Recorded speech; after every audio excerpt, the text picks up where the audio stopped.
Iran अब जिस तरह की मिसाइलों से इजराइल के शहरों पर हमले कर रहा है, उसकी कल्पना न तो इजराइल ने की थी और न ही अमेरिका ने। हालात ये हो गए हैं कि ईरान के जबरदस्त पलटवार से रूस और चीन का भी जोश हाई हो चुका है। दोनों ने ही अमेरिका और इजराइल को सीधी धमकी दे डाली है कि अगर ईरान के परमाणु ठिकानों पर हमले नहीं रोके गए तो फिर जंग बेहद विनाशक हो जाएगी। इस वक्त पूरे इजराइल में गाजा जैसी तस्वीरें दिखाई देने लगी हैं। ये कहना गलत नहीं होगा। हालात ये हो गए हैं कि इजराइल की राजधानी तेल अवीव में ईरान की बैलिस्टिक मिसाइलों ने तूफानी तबाही मचाई है। सिर्फ 2 घंटे के अंदर ही तेल अवीव पर 12 मिसाइलों से हमला किए गए, जिसमें 25 से ज्यादा इजरायलियों के मारे जाने की खबर है। ईरान के हमले ये साबित कर रहे हैं कि ईरान पर जिस तरह से 13 जून से 17 जून तक खूनी हमले हुए, उसने ईरान को भले ही भारी नुकसान किया, लेकिन ईरान ने अब हाइपरसोनिक बैलिस्टिक मिसाइलों और आत्मघाती ड्रोन से खूनी हमले करने शुरू कर दिए हैं। और इस वक्त की सबसे हैरान करने वाली खबर यह है कि अमेरिका और इजराइल मिलकर 180 जेट से ईरान पर हमला करने जा रहे हैं, जबकि अमेरिका और इजराइल के लिए सबसे बड़ी चुनौती ईरान का फोर्दो परमाणु ठिकाना साबित हो रहा है, जो जमीन में इतनी गहराई में है जिससे 30,000 पाउंड का बंकर बस्टर बम भी आसानी से तबाह नहीं कर पाएगा। इधर ईरान के समर्थन में रूस और चीन खुलकर सामने आने लगे। पुतिन ने 2 टूक कह दिया है कि इजराइल के हमलों से ईरान के भूमिगत परमाणु अड्डों को नुकसान नहीं हुआ है। वहीं ट्रंप ने ऐलान किया है कि जब तक खामनेई को नहीं मारा जाएगा तब तक इजराइल हमले करता रहेगा। इजरायली हमले बेशक ईरान के लिए काल साबित हो रहे हों, लेकिन ऐसा बिल्कुल भी नहीं लग रहा कि ईरान के 20 टॉप कमांडर, 4 टॉप परमाणु वैज्ञानिकों के मरने के बावजूद ईरान के तेवर ढीले पड़े। पिछले 8 घंटे में इजराइल ने ईरान में अराक हैवी वाटर रिएक्टर पर हमला कर दिया। कुछ घंटे पहले ही इजरायली सेना यानी कि आईडीएफ ने अराक और खुंदाब शहर के लोगों को इलाका खाली करने की चेतावनी दी थी। अराक में हैवी वाटर रिएक्टर है। ये फैसिलिटी ईरान के न्यूक्लियर प्रोग्राम का एक अहम हिस्सा है। इसके साथ ही अराक में बड़े पैमाने पर हथियारों का उत्पादन होता है, जिसे इजराइल ने 40 जेट के हमलों से तबाह करने की कोशिश की है। अभी तक ईरान के नातांज परमाणु ठिकाने को तबाह करने का दावा किया गया है, लेकिन अचानक ईरान के समर्थन में रूस और चीन ने बयान देना शुरू कर दिया। रूस के राष्ट्रपति पुतिन ने डंके की चोट पर कहा कि ईरान के जिन परमाणु ठिकानों पर इजराइल ने जेट और मिसाइलों से हमले किए, उससे ईरान के भूमिगत परमाणु ठिकानों को नुकसान नहीं हुआ। यानी कि रूसी राष्ट्रपति पुतिन अपने बयान से पूरी दुनिया को ये बता चुके हैं कि ईरान के भूमिगत परमाणु ठिकाने सुरक्षित हैं और इजराइल के हमले नाकाम साबित हो रहे हैं। यही कारण है कि राष्ट्रपति ट्रंप ईरान पर हमला करने से पहले 100 बार सोच रहे हैं। ट्रंप ने ईरान पर हमला करने के प्लान को मंजूरी तो दे दी, लेकिन उन्हें यकीन नहीं हो रहा कि अमेरिका और इजराइल मिलकर ईरान के फोर्डो परमाणु ठिकाने को तबाह कर पाएंगे, जो पहाड़ों के बीच में जमीन में सैकड़ों मीटर नीचे मौजूद है। अमेरिका को लगता है कि 30,000 पाउंड का बंकर बस्टर बम भी ईरान के भूमिगत फोर्डो परमाणु ठिकाने को तबाह नहीं कर पाएगा। एक्सियोस की रिपोर्ट के मुताबिक अमेरिकी राष्ट्रपति डोनाल्ड ट्रंप ने अपने सैन्य सलाहकारों से पूछा है कि क्या 30,000 पाउंड के बम ईरान के फोर्डो परमाणु संयंत्र को नष्ट कर पाएंगे।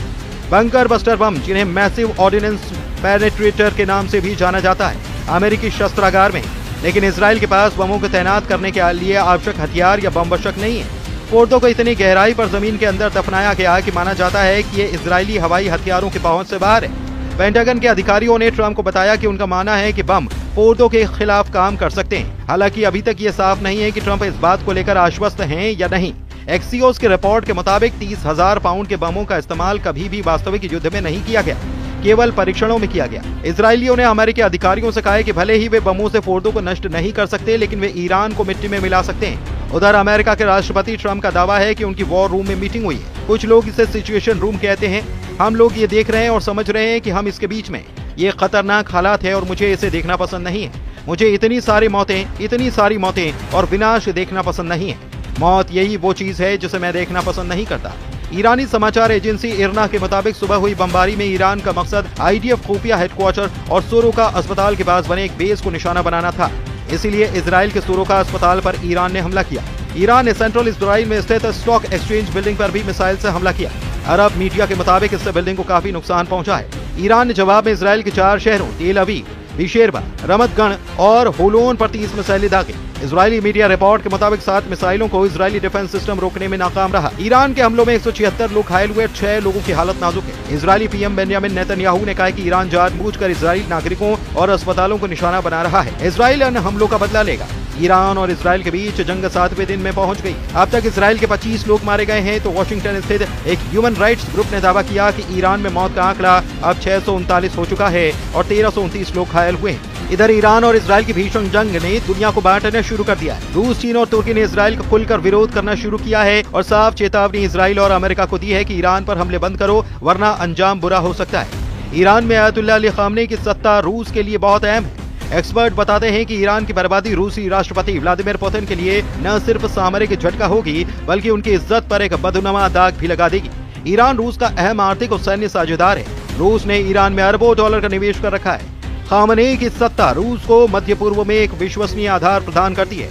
अमेरिका और उसके सहयोगियों के खिलाफ दोनों ने साझा मोर्चा बना रखा है। खामनेई का शासन रूस की भूमिगत राजनीति और आर्थिक रणनीति का एक महत्वपूर्ण हिस्सा है। ईरान का अगर पतन होता है तो रूस के लिए यह सीरिया से भी बड़ा झटका होगा। इधर ईरान के परमाणु बम पर हैरान करने वाला दावा अंतर्राष्ट्रीय परमाणु ऊर्जा एजेंसी ने किया है। IAEA ने 19 जून को कहा कि ईरान परमाणु हथियार बनाने की कोशिश कर रहा है। इसका कोई सबूत नहीं मिला है। IAEA के डायरेक्टर राफेल ग्रॉसी ने अल जजीरा को इंटरव्यू में ये ताजे दावे किए।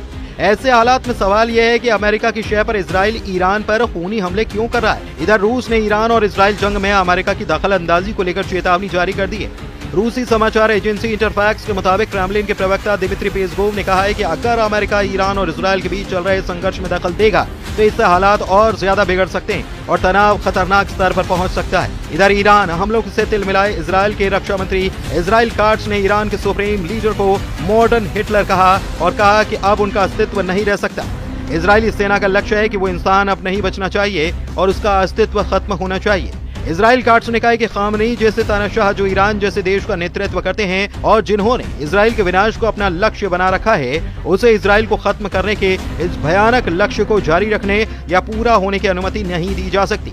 ईरान इजराइल युद्ध से जुड़े जानकारों के दावों के मुताबिक अगर ईरान के सुप्रीम लीडर खामनेई को इजराइल और अमेरिका मिलकर जान से मार देते हैं तो इससे पूरे मिडिल ईस्ट में भयंकर और तबाही वाला युद्ध शुरू हो जाएगा, जिसे ना तो रूस रोक पाएगा और न ही अमेरिका।